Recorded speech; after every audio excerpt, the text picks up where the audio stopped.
आज के इस कार्यक्रम में मंच पर उपस्थित श्रीमान सक्सेना जी, उपराज्यपाल दिल्ली की लोकप्रिय मुख्यमंत्री बहन रेखा गुप्ता जी, मुख्य सचिव दिल्ली श्री राजीव वर्मा जी, उपाध्यक्ष डीडीए एन श्रवण कुमार जी, और आज ये तीसरे पतंग महोत्सव में उपस्थित सभी भाइयों बहनों को मेरा नमस्कार, राम राम।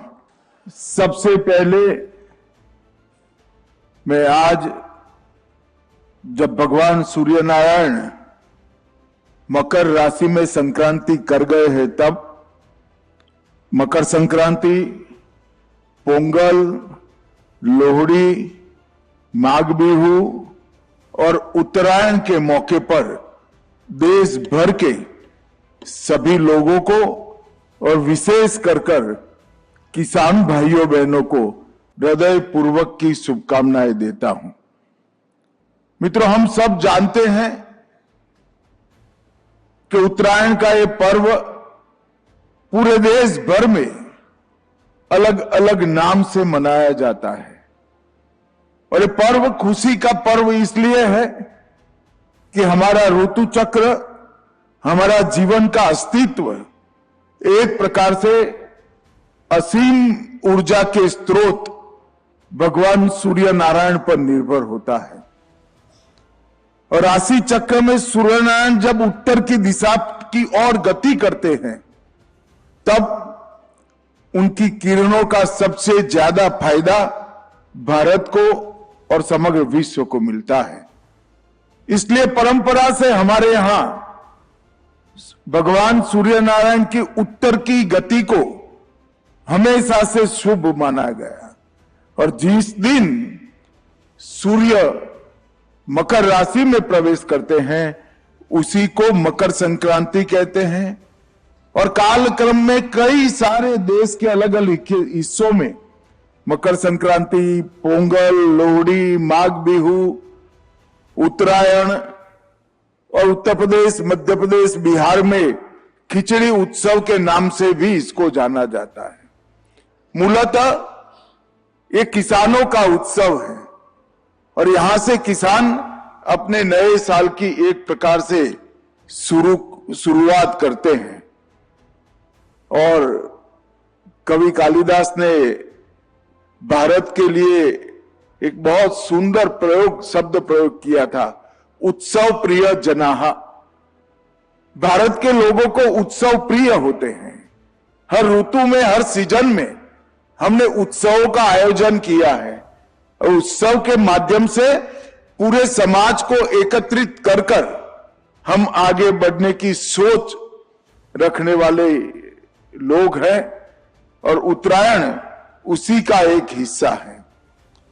एक प्रकार से ठंडी के मौसम से, सर्दी से निजात पाकर हम बसंत की ओर भी प्रयाण करते हैं, वो भी उत्तरायण से ही शुरू होता है।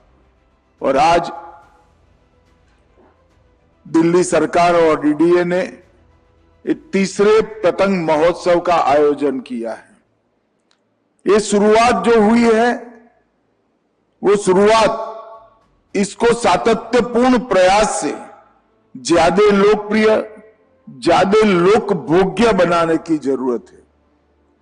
मित्रों, पतंग उत्सव इस समग्र देश की जनता को दिल्ली से जोड़ेगा, और आगे ये जाकर समग्र देश का उत्सव बन सकता है।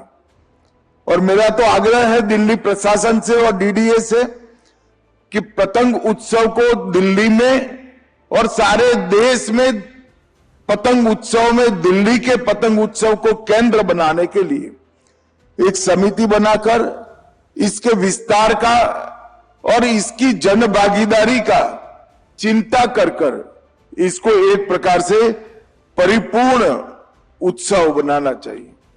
और मैं एलजी साहब को बधाई देता हूं कि उन्होंने पतंग उत्सव का स्थान भी बांसेरा में रखा है। जब एलजी साहब ने एक बार मुझे यहां बुलाने के लिए कहा, तब मैं थोड़ी असमंजस में था कि इतने सारे बांस लगा देना तो बड़ा सरल है, क्या ये दिल्ली के मौसम में और इस प्रकार के वातावरण में बढ़ पाएंगे क्या?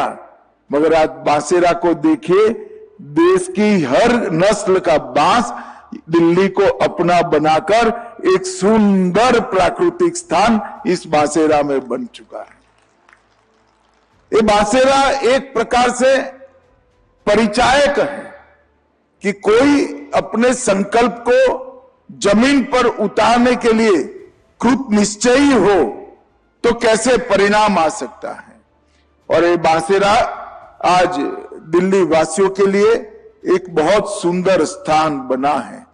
बांसेरा के उपयोग को बढ़ाने के लिए और यहां पर जनता इस बहुत अच्छे प्राकृतिक स्थल पर आए, इसके लिए भी दिल्ली सरकार ने अच्छे से आयोजन करने की जरूरत है। यहां थीम पेविलियन है, पतंगों का इतिहास और पतंगों का युद्धकालीन उपयोग, उसका भी एक प्रकार से प्रदर्शन किया गया है। जब साइमन कमीशन देश में आया, तब साइमन कमीशन का देश में अनेक प्रकार से विरोध हुआ था। साइमन गो बैक का नारा एक प्रकार के आजादी के आंदोलन का प्रतिघोष बन गया था, परंतु साइमन कमीशन का सबसे बड़ा विरोध अगर किसी ने किया था तो देश भर में उत्तरायण के दिन साइमन गो बैक लिखकर पतंग उड़ाकर पूरा आसमान भारतीयों ने भर दिया था और अंग्रेजों को अपनी ताकत का परिचय दिया था।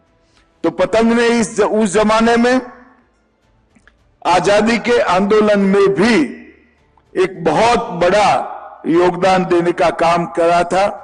और आज एलजी साहब के प्रयास से मकर संक्रांति का उत्सव एक भारत श्रेष्ठ भारत का प्रत्यक्ष उदाहरण बना है। सूर्य भगवान अपनी दिशा बदल रहे हैं, इसका स्वागत समग्र जगत में होता है। पंजाब और हरियाणा में हम इसको लोहड़ी के रूप में मनाते हैं, तमिलनाडु में पोंगल के रूप में मनाते हैं, आसाम में माघ बिहू, पश्चिम बंगाल में पौष संक्रांति कहते हैं, गुजरात और महाराष्ट्र में उत्तरायण के रूप में मनाते हैं और मध्य प्रदेश, उत्तर प्रदेश और बिहार में खिचड़ी या संक्रांत खिचड़ी के नाम से इसको मनाने की परंपरा है। ये सारे राज्यों को हमारे दिल्ली से जोड़ने का ये प्रयास है और मैं मानता हूं कि आने वाले दिनों में ये पतंग उत्सव यहां पर अपना एक स्थान बनाएगा और समग्र देश के पतंगबाजों को और अंतर्राष्ट्रीय पतंगबाजों को भी यहां आकर अपनी कलाबाजी दिखाने का काम करेगा। मित्रों, अभी अभी मोदी जी ने सोमनाथ स्वाभिमान पर्व में गुजरात में हिस्सा लिया। 8 तारीख से 11 तारीख तक सोमनाथ स्वाभिमान पर्व मनाया गया। मोदी जी ने सोमनाथ मंदिर पर पहले हमले के 1000 साल पूरे होने पर सोमनाथ स्वाभिमान पर्व बनाया है और अब भारत सरकार और कई सारे सरकारें साथ में मिलकर देश भर में सोमनाथ स्वाभिमान वर्ष मनाने का भी हमने ऐलान किया है। ये सोमनाथ का ज्योतिर्लिंग सबसे पहला ज्योतिर्लिंग है। सोम समुद्र के किनारे प्रभु शिव का ये स्थान दुनिया के इतने लोगों की नजर में आया कि एक बार नहीं, 2 बार नहीं, 3 बार नहीं, 16 बार इसको तोड़ने का उपक्रम किया गया। तोड़ने में वो सफल हुए, मगर जितनी बार तोड़ा गया फिर से बनाया गया। और आजादी के बाद देश के लौह पुरुष सरदार वल्लभ भाई पटेल, जामनगर के महाराजा जाम साहब, कन्हैयालाल माणेकलाल मुंशी और डॉक्टर राजेंद्र प्रसाद ने एक संकल्प लिया कि हां फिर से भव्य और उत्तुंग श्री सोमनाथ का मंदिर बनेगा। और उस स्थान पर आज भव्य और उत्तुंग सोमनाथ का मंदिर आज भी वहां पर गगनचुंबी ध्वजा के साथ विद्यमान है। ये परिचायक है कि विध्वंस करने वालों से बनाने वालों की शक्ति बहुत बड़ी है। इसको तोड़ने वाले मोहम्मद गजनी, मोहम्मद बेगड़ा, अलाउद्दीन खिलजी कहीं पर आज दुनिया के नक्शे पर नहीं दिखाई पड़ते हैं। और सोमनाथ का मंदिर पूरी दुनिया के सामने सम्मान के साथ वही जगह पर खड़ा है। ये प्रतीक है सनातन धर्म की अजरता का, अमरता का, और भारतीय संस्कृति के मूल तत्व अमर है, इसका ये प्रतीक बना है। सोमनाथ स्वाभिमान पर्व और सोमनाथ स्वाभिमान वर्ष हम सब भारतीयों के लिए हमारी संस्कृति को अटल, अडिग और अमर बनाने का एक संकल्प का पुनस्मरण कराने का वर्ष है। मित्रों, आज उत्तरायण के पर्व पर एलजी साहब ने हम सभी को यहां आमंत्रित किया है।